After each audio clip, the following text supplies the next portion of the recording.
Assalamualaikum warahmatullahi wabarakatuh.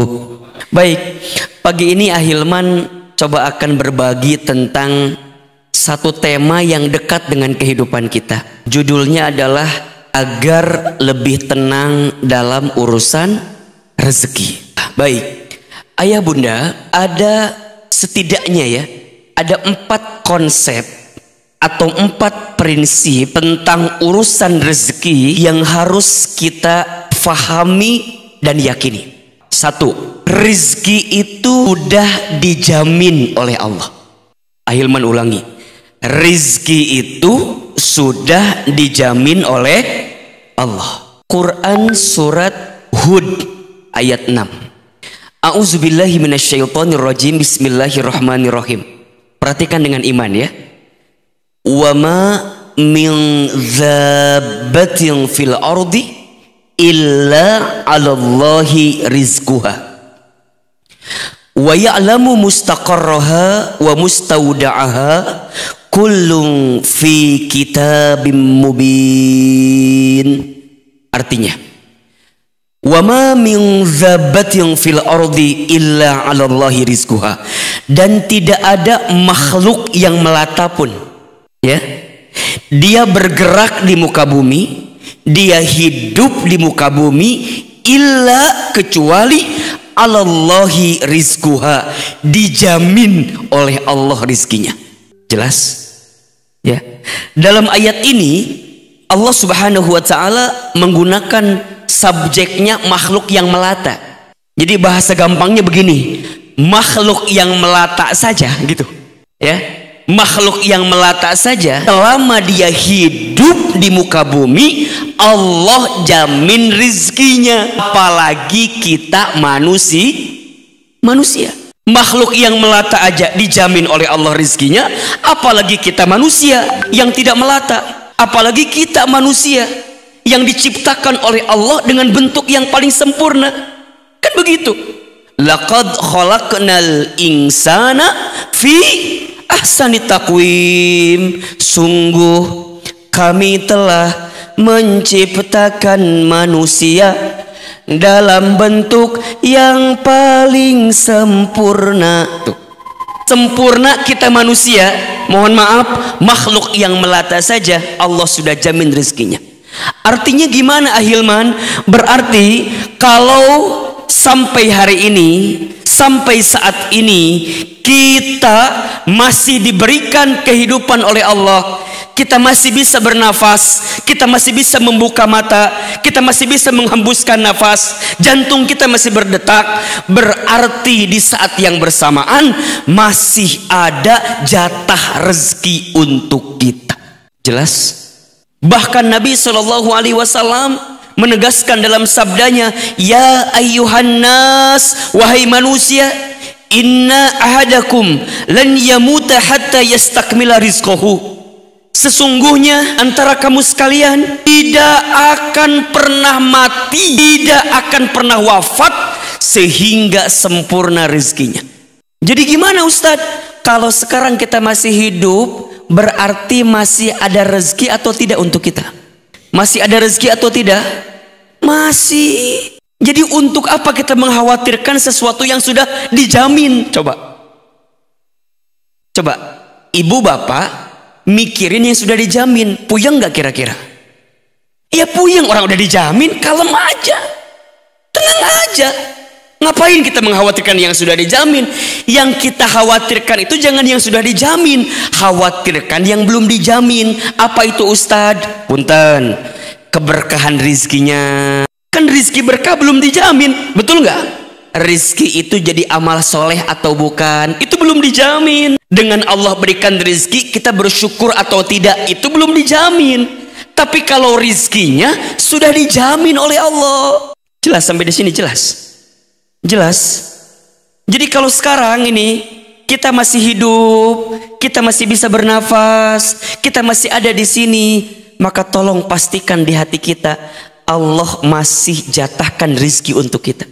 Karena seseorang tidak akan pernah wafat sebelum sempurna rizkinya. Jelas? Jadi yang pertama konsepnya apa? Rizki sudah dijamin oleh siapa? oleh Allah. Selama kita hidup, maka selama itulah masih ada jatah rezeki untuk kita.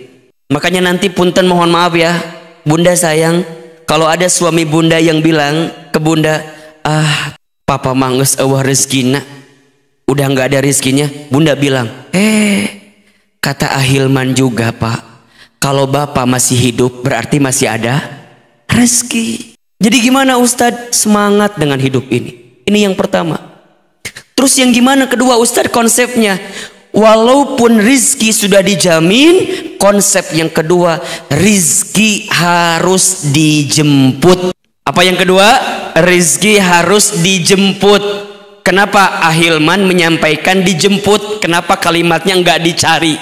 Bedanya dijemput dengan dicari apa? Nah, kalau dicari belum tentu ada, kalau dijemput pasti ada. Rizki harus dijemput, harus diikhtiarkan, harus diusahakan. Nggak bisa diem-diem baik. Berarti harus kerja kita ini, iya. Harus usaha, iya. Harus ikhtiar, iya. Dan ayah bunda, bapak ibu harus tahu betul, kalau kita ini usaha, kalau kita ini ikhtiar, itu adalah perintah Allah kepada kita. Jadi kita ini berikhtiar karena Allah perintahkan itu. Jadi bukan semata-mata untuk jemput rezeki, bukan semata-mata untuk itu ya. Tapi karena kita paham, kita tahu kita ini berikhtiar, berusaha adalah perintah dari siapa? Allah. Perhatikan surat Al-Mulk ayat 15. Huwallazi ja'ala lakumul arda zalulan famshu fi manakibiha wa kulu mir rizqih wa ilaihin nusyur. Dialah Allah yang menjadikan bumi ini luas, zalulan, yang mudah engkau jelajahi, yang mudah engkau datangi, yang mudah engkau dapati, gitu. Apa perintah Allah? Famshu fi manakibiha, maka berjalanlah, maka usahalah, maka ikhtiarlah, maka bekerjalah, maka berdaganglah. Kira-kira begitulah kalimatnya. Apa? Di setiap penjuru buminya, wa kulu mir rizqi, dan makanlah sebagian rizki yang aku hadirkan kepadanya. Jadi kita ini bekerja, kita ini berusaha, kita ini berikhtiar adalah perintah dari siapa? Allah. Makanya mohon maaf, kita yang bekerja kalau orientasinya hanya untuk sekedar nungguin gaji tiap bulan, sayang banget. Kalau hanya itu ya, kalau hanya itu. Kenapa? Karena bekerja itu ibadah. Jadi kalau kita hanya cuman nargetin tanggal 25 gajian gitu, sayang banget. Kalau kita dagang, orientasinya hanya untung, sayang. Karena harusnya bekerja orientasinya apa? Ibadah. Dagang orientasinya apa? Amal soleh. Kan gitu ya.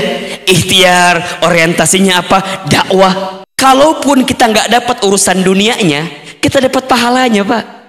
Jadi kalau ada seorang suami, seorang ayah yang keluar dari rumahnya, kan ada keterangannya, barang siapa seorang ayah, seorang suami keluar dari rumah untuk mencari nafkah bagi keluarganya, maka di setiap perjalanannya dia mendapatkan apa? Pahala sama seperti jihad fi sabilillah. Jadi kalau ada seorang ayah, seorang suami yang bekerja, keluar dari rumah, berangkat ke kantor, berangkat ke pasar, berangkat ke sawah, berarti dia mendapatkan pahala apa? Jihad fisabilillah. Dan mohon maaf, berarti kalau kita wafat dalam perjalanan, dalam proses, ketika kita berikhtiar tadi, berusaha tadi, dan kita benar ikhtiarnya ya, nyari yang halal gitu ya, tidak ambil yang sesuatu yang haram gitu, kemudian dia wafat di saat itu, maka insya Allah dia wafat dalam keadaan husnul khatimah. Pahalanya jihad fisabilillah, Pak. Belum lagi dalam keterangan lain, ya, tidak ada dosa kecuali dosanya bisa diampuni dengan kita bekerja tuh. Barang siapa seorang laki-laki, seorang ayah atau di antara kita yang keluar dari rumahnya mencari nafkah untuk keluarganya, kemudian dia pulang di sore hari dalam keadaan capek, dalam keadaan lelah, maka di saat yang bersamaan Allah gugurkan dosa-dosanya. Jadi bekerja itu, ikhtiar itu perintah dari siapa? Allah. Jelas sekali. Berarti punten, kalau kita bekerja kemudian mohon maaf ya, tidak mendapatkan apresiasi terbaik dari tempat perusahaan kita nggak akan galau gitu loh. Kita nggak akan gelisah. Kenapa Ahilman? Karena kita bekerja, ini perintah Allah, ini kewajiban kita kepada Allah. Berarti kalau kita nggak kerja, kalau kita nggak berusaha, kalau kita nggak berikhtiar, berarti kelak kita akan dihisab oleh Allah. Ente kenapa nggak ikhtiar gitu? Ente kenapa nggak kerja? Nah, pada bab ikhtiar ini kita bagi dua. Satu, ada ikhtiar bumi. Dua, ada ikhtiar langit. Ahilman, ikhtiar bumi apa? Ikhtiar bumi itu kerjanya. Silakan. Yang dagang dah, yang tani dah, yang punya kebun ngebon dah, silakan. Yang punya sawah silakan nyawah dah. Kerja tuh, kerja. Yang kemudian profesional ASN atau apapun itu, ayo kerja. Itu dunianya. Tapi ingat, jangan lupa kita mengetuk pintu langit. Apa? Ikhtiar ukhrawinya dikuatin. Apa diantaranya? Takwa. Kan jelas kata Allah, wa may yattaqillah yaj'al lahu makhraja wa yarzuqhu min haitsu la yahtasib. Barang siapa yang bertakwa kepada Allah, Allah akan tunjukkan jalan keluar. Segede apapun masalah kita, sebesar apapun masalah kita, kalau kita bertakwa ke Allah, Allah bukakan jalan keluarnya. Bukan hanya itu, wa yarzuqhu min haitsu la yahtasib. Allah akan berikan rizki dari jalan yang tak pernah disangka-sangka. Jadi gimana Ustadz? Ayolah, kalau kita pengen rizki kita mudah, rizki kita tenang, rizki kita lapang, ikhtiar. Ikhtiarnya ada dua. Ikhtiar buminya kerja, dagang, usaha gitu. Tapi ikhtiar langitnya tingkatkan ketakwaan kita kepada siapa? Allah. Yuk kita susun agenda hariannya. Bangun jam berapa? 1:30 malam. Terus ngapain? Tahajud ya. Sholat tahajud itu, ayah bunda sayang, bapak ibu sekalian, sholat yang bisa mengantarkan kemuliaan bagi seorang manusia. Makin hebat tahajudnya, makin mulia hidupnya. Surat Al-Isra ayat 79. Wa minal laili fatahajjad bihi nafilatan lak asa ayyab'asaka rabbuka maqamam mahmuda. Dan di waktu malam bangunlah, dirikan sholat tahajud. Tuh langsung disebutkan, langsung fatahajjad kan gitu. Bangunlah, dirikan sholat tahajud nafilatan laka, sebagai tambahan untukmu. Lihat apa yang akan Allah berikan kepada orang yang ahli tahajud. Asa ayyab asaka rabbuka maqamam mahmuda. Maka Allah akan angkat derajat orang yang ahli tahajud tadi, maqamam mahmuda, ke tempat yang paling tinggi. Makanya ibu bapak nih, kita yang sedang terpuruk, yang sedang down, yang sedang di bawah, ayo bangkit lagi. Gimana caranya? Hadirkan sholat tahajud. Hadirkan sholat tahajud. Sholat tahajud itu adalah sholat yang bisa menguatkan diri kita untuk bisa mendapatkan derajat tertinggi di hadapan Allah Subhanahu wa Ta'ala. Setelah itu ngapain Ustadz? Jangan tidur lagi, lanjut zikir, kan gitu. Perbanyak zikir di waktu sahur, minimal dengan istighfar astagfirullah, astagfirullah, astagfirullah. Mohon maaf, boleh jadi rezeki kita seret, hidup kita susah, hidup kita sulit karena masih banyak dosa yang pernah kita lakukan. Mungkin ada dosa kita di masa lalu yang belum kita taubatin. Mungkin ada kesalahan kita di masa lalu yang belum kita istighfarin. Wa fil asharihum yastaghfirun. Kan begitu. Orang yang di waktu sahur mereka memperbanyak istighfar. Nabi SAW tidak pernah kurang dari 70 kali. Disebutkan dalam keterangan lain tidak pernah kurang dari 100 kali beristighfar setiap hari. Itu Nabi, Rasul. Surganya pasti, hisabnya aman, amalnya banyak, dosanya tidak ada, dimaksum. Tapi tidak pernah kurang dari 100 kali beristighfar.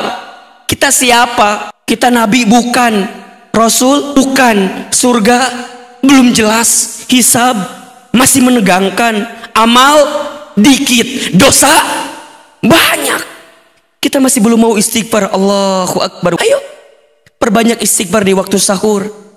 Setelah itu apa Ustadz? Siap-siap dirikan sholat sunnah fajar 2 rakaat sebelum subuh. Kan Bapak Ibu tahu apa pahalanya? Barang siapa yang menunaikan sholat fajar, sunnah fajar 2 rakaat sebelum subuh, maka dia mendapatkan pahala seperti apa? Mendapatkan dunia beserta isinya. Bukan hanya dunianya saja, dunia beserta isinya. Bukankah itu yang kita cari selama ini? Betul apa enggak? Kita banting tulang, tulang banting, kaki di kepala, kepala di kaki, kesana kemari. Apa yang kita cari? Dunia kan? Ya Rob, kata Nabi itu jelas. Orang yang sholat 2 rakaat sunnah fajar sebelum subuh dapetin dunia beserta isinya. Terus gimana Ustadz? Setelah itu subuh berjamaah ke masjid. Barang siapa yang sholat subuh berjamaah di masjid, maka di hari itu dia mendapatkan zimmatillah, penjagaan dari Allah. Jadi kalau hari ini tadi kita sholat subuh berjamaah, maka sepanjang hari dia mendapatkan penjagaan dari siapa? Allah. Kalau Allah udah jaga kita, kelar hidup kita, enak, aman. Allah jaga kita. Mau ada yang nipu kita, mau ada yang zolim sama kita, mau ada yang ambil hak kita, kalau Allah yang sudah jaga gimana? Allah jamin kita, aman hidup kita. Kemudian ngapain lagi Ustadz? Lanjut, nggak pulang dulu, dia duduk di masjid. Barang siapa yang sholat subuh berjamaah di masjid, kemudian dia duduk, ngapain? Zikir, muhasabah, baca Quran, taklim, kajian di masjid. Sampai kapan Ustadz? Sampai datangnya waktu syuruk. Setelah itu kemudian dia sholat 2 rakaat, maka dia mendapatkan pahala apa? Haji umrah sempurna, sempurna, sempurna. Kemudian Ustadz, infak sodakoh, infak pagi, sedekah subuh. Ustadz, apa pahalanya? Ya Rob, ya Rob. Perhatikan hadis berikut ini ya, untuk kita agar terbiasa sedekah subuh. Ma min yaumin tusbihul ibadu illa malakan yanzilani. Tidak ada di setiap hari seorang hamba, kecuali di setiap pagi ada 2 malaikat yang turun kepadanya. Ahilman, ngapain malaikat itu? Ternyata 2 malaikat ini berdoa kepada Allah. Sekarang saya mau tanya, kalau malaikat berdoa pasti diijabah atau tidak? Pasti dikabulkan atau tidak? Pasti. Apa doanya? Malaikat yang pertama berdoa kepada Allah, Allahumma a'ti munfiqan khalafa. Ya Allah, berikanlah kepada orang yang berinfak, bersedekah di waktu pagi hari tadi, apa? Khalafa, ganti yang lebih baik daripada apa yang dia infakkan. Ini yang doa siapa ini? Malaikat, bukan Ahilman, ini malaikat yang doa ini. Ganti dengan yang lebih baik. Kemudian malaikat kedua berdoa, apa doanya? Allahumma ya Allah, a'ti, berikanlah, mumsikan kepada orang yang pelit, medit, apa? Talafa, binasakan dia dengan apa yang dia miliki. Apalagi Nabi juga berdoa di waktu pagi. Apa doa Nabi? Allahumma barik li ummati fi bukuriha. Ya Allah, berkahilah umatku di pagi harinya. Malaikat berdoa, Nabi berdoa, Allahu Akbar, tembus, mustajab. Dan itu adanya kapan? Di pagi hari. Makanya orang tua kita dulu ya suka bilang gini, jangan bangun kesiangan, nanti rizkinya dipatok ayam. Ngapain lagi Ustadz? Baru ikhtiar, jalan, ayo siap-siap, bismillah.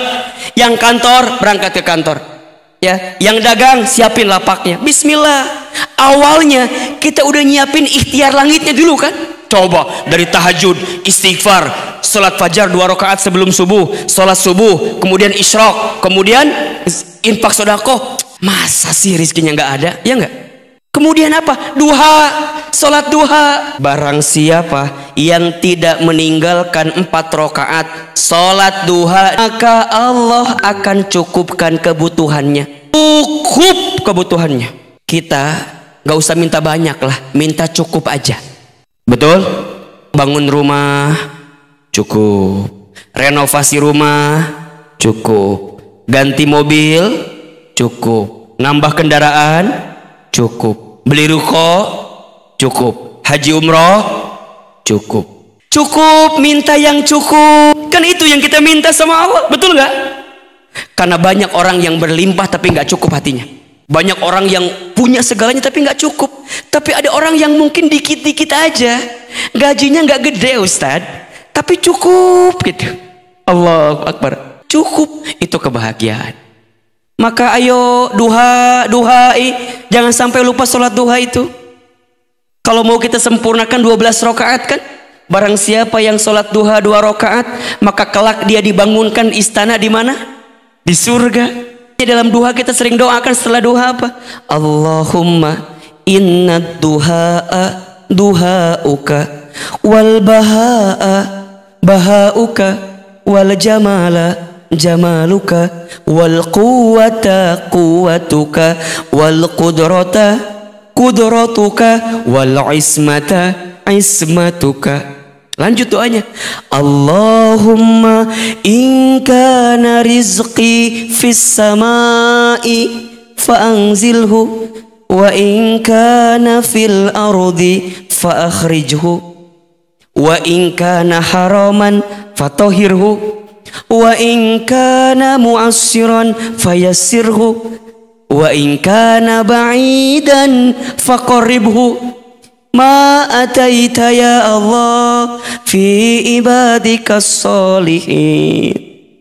Ya Allah, jika rizkiku masih di langit, maka turunkanlah.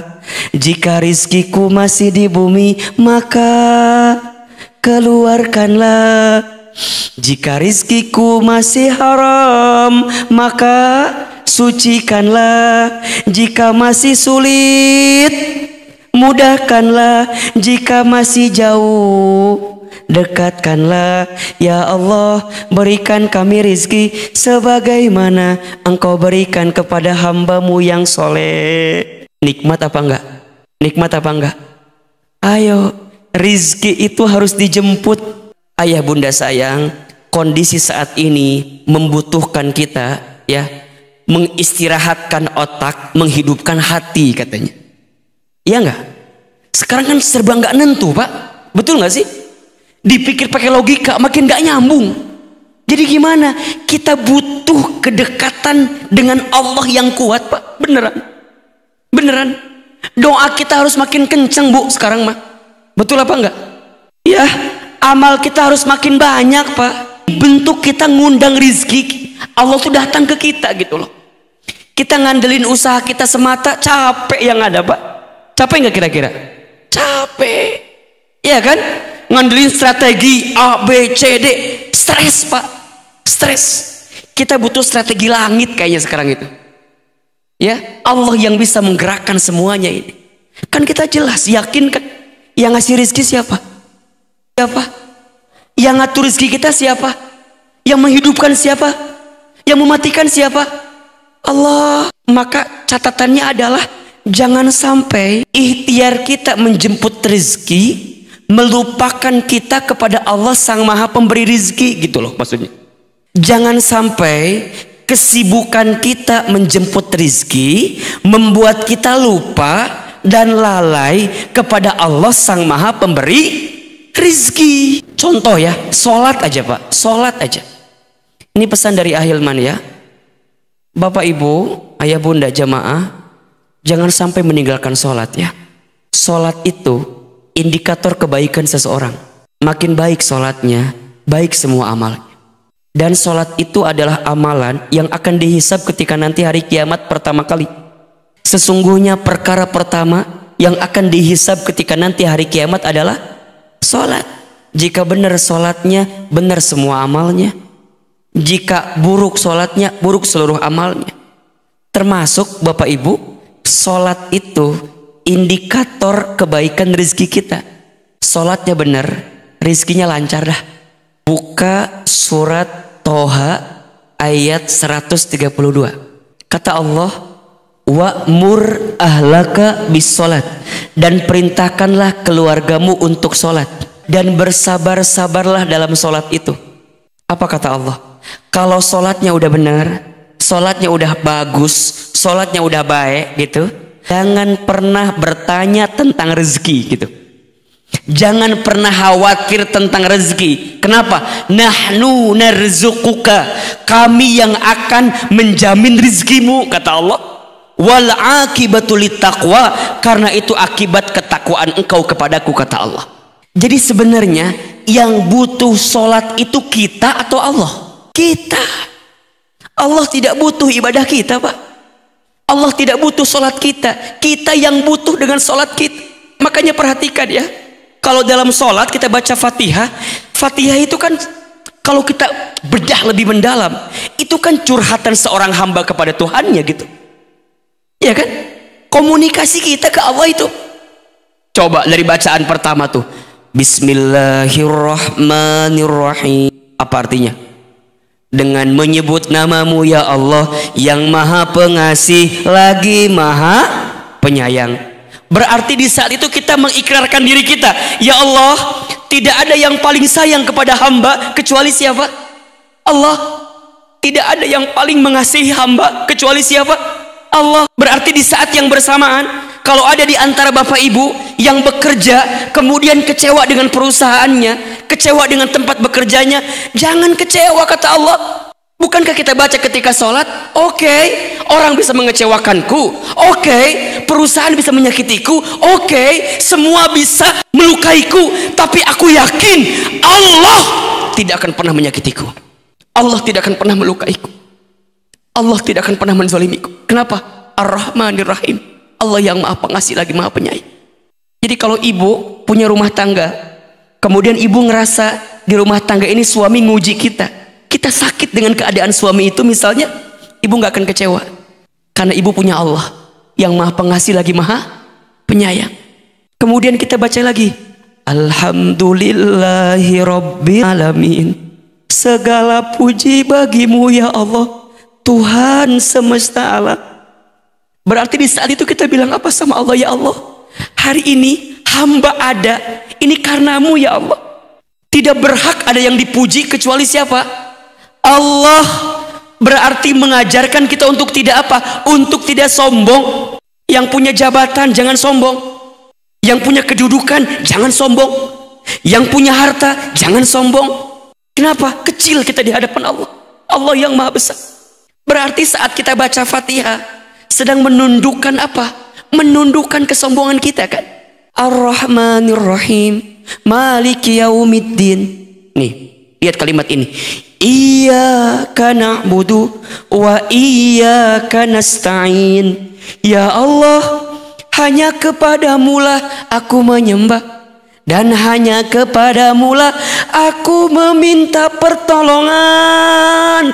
Kalau kita minta tolong ke Allah, berarti kalimat sederhananya kita lagi punya masalah gitu loh. Kita lagi kurang, kita lagi sulit, kita lagi susah, kita minta tolong ke Allah. Apa yang kita minta sama Allah? Ihdinas siratal mustaqim. Ya Allah, hantarkan kami, tunjukkan kami jalan yang lurus. Ya Allah, hamba punya persoalan ini ya Allah. Kan gitu. Gimana jalannya ya Allah? Bukakan jalannya ya Allah, berikan jalannya ya Allah. Kan gitu. Sholat, Pak. Sholat itu pintu kebaikan. Sholat itu pintu ampunan. Sholat itu pintu kasih sayang. Sholat itu pintu rezeki. Itu bagian dari ikhtiar langit kita. Jelas? 3. Konsep rezeki itu tawakal ke Allah. Tugas kita apa? Ikhtiar. Yang menentukan hasilnya siapa? Allah. Barang siapa yang bertawakal kepada Allah, maka Allah akan cukupkan rizkinya. Cukup semua. Makanya doa nih, doa keluar rumah, apa doanya? Pas kita mau bekerja, apa doanya? Bismillahi tawakkaltu ala Allah la haula wala quwata illa. Barang siapa yang keluar dari rumahnya membaca Bismillahi tawakkaltu ala Allah la haula wala quwata illa billah, maka dia akan mendapatkan 3 hal. 1. Kecukupan. 2. Keselamatan. 3. Ketenangan atau kelapangan. Tawakal. Tugas kita cuman ikhtiar. Allah yang nentuin segalanya. Jelas? Barang siapa yang bertawakal kepada Allah dengan tawakal yang sesungguh-sungguhnya, maka dia akan mendapatkan rezeki seperti rezekinya seekor burung. Keluar pagi hari dalam keadaan perutnya kosong, pulangnya kapan burung itu? Burung keluarnya pagi, pulangnya sore. Pulang sore dalam keadaan perutnya kenyang. Bahkan mohon maaf, tidak sedikit burung yang pulang membawa bekal bagi anak-anak burung yang lainnya. Kenapa? Sikap tawakal ke Allah. Ustadz, apa itu tawakal? Tawakal itu berserah diri ke Allah. Ingat ya, ada 3 kalimat yang beda nih. Ada terserah, ada menyerah, ada berserah. Beda atau sama? Beda. Di mana bedanya? Kalau terserah tidak punya tujuan, dia tuh hidup mau ngapain nggak tahu gitu. Urusan kerja mau ngapain, udah pokoknya saya kerja, itu gak ada tujuan. Nah kalau sekarang udah tahu kan, kita kerja tujuannya apa? Ibadah. Tujuannya apa? Amal soleh. Tujuannya apa? Dakwah gitu ya. Ya. Kalau terserah nggak ada tujuan. Menyerah nggak ada usaha. Pasrah. Udah ada. Menyerah itu.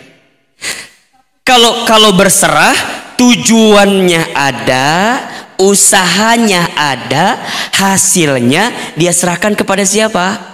Allah. Jelas? Selama ini Bapak Ibu ada pada zona mana? Terserah, menyerah, atau berserah? Atau tidak tiga-tiganya? Jangan terserah, jangan menyerah, harus apa? Berserah. Sok we kerja atuh. Ikhtiar mah tidak akan pernah mengkhianati hasil, betul nggak? Bismillah we. Dan Allah lihat kok kerja kita. Allah lihat apa usaha kita. Maka yang keempat, tutup pertemuan ini konsep rezekinya apa? Jangan membatasi rezeki dengan urusan harta. Rezeki Allah itu luas dan banyak. Setuju? Jangan membatasi rezeki dengan urusan harta. Terlalu kecil jika kita membatasi rezeki dengan urusan harta saja. Dalam ilmu tasawuf, rezeki itu dibagi 4 tingkatan. Rezeki yang paling rendah namanya apa? Harta dunia. Jadi harta itu rezeki yang paling rendah. Artinya gimana Ahilman? Kalau kita dilebihkan hartanya, jangan sombong. Karena itu baru rezeki yang paling apa? Paling rendah. Begitu sebaliknya, kalau kita disempitkan hartanya, jangan putus asa. Jangan seakan-akan, mohon maaf ya, kita di PHK, Ustadz udahlah, aku mah udah selesai hidup ini, udah nggak ada harapan lagi. Hopeless Ustadz. Harta itu rezeki yang paling rendah. Puncak sukses seseorang dalam hidupnya apa? Masuk surga. Allah ridho, kemudian masuk surga. Jadi kalau sekarang kita punya pangkat, punya jabatan, harta banyak, itu bukan puncak kesuksesan. Bapak Ibu, jangan membatasi rezeki dengan urusan apa? Harta saja. Rizki Allah itu luas dan banyak. Yang sempit apa? Hati kita. Yang sulit apa? Pikiran kita. Yang mahal apa? Gengsi kita. Empat konsep rezeki yang harus kita pahami. Ulangi. Satu apa? Rizki sudah dijamin. Oleh siapa? Oleh Allah. Jadi gimana? Nggak usah lagi khawatir urusan rezeki, karena sudah dijamin. Rizki sudah tertakar, tak mungkin tertukar. Rizki sudah dijamin, tak mungkin diambil orang lain. Kalem aja, tenang aja. Dua, rizki harus apa? Dijemput, diikhtiarkan. Ayo, ikhtiar ada berapa pembagiannya? Ada berapa? Dua. Satu, ikhtiar apa? Bumi. Dua, ikhtiar apa? Atau dibalik, ikhtiar langit dulu baru ikhtiar bumi. Ayo, mulai sekarang. Tiga, apa konsepnya? Tawakal. Apa itu tawakal? Berserah, bukan terserah, bukan menyerah, tapi berserah. Empat apa? Jangan membatasi rizki dengan urusan harta materi. Jelas? Bisa diamalkan? Insyaallah. Mohon maaf lahir batin, yang benar dari Allah, yang salah dari Ahilman, yang banyak salah, banyak khilafnya.